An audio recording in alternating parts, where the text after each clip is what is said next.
ஒரு குரங்கு ஒரு தடவை மாம்பழத்தை சாப்பிட்டுக்கிட்டு அது இருக்கிற இடத்துக்கு வந்துருச்சு.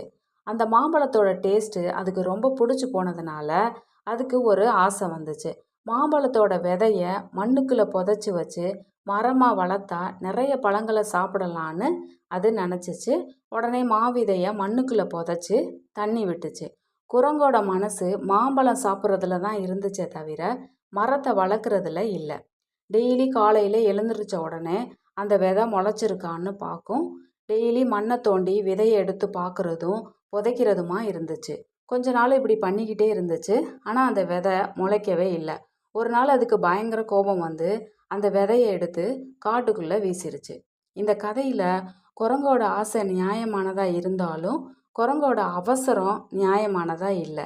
இதுலேருந்து என்ன சொல்கிறாங்கன்னா, நம்ம ஒரு செயலில் வெற்றி அடையணும்னு நினச்சா முயற்சி இருக்கணும், அதோடு சேர்ந்து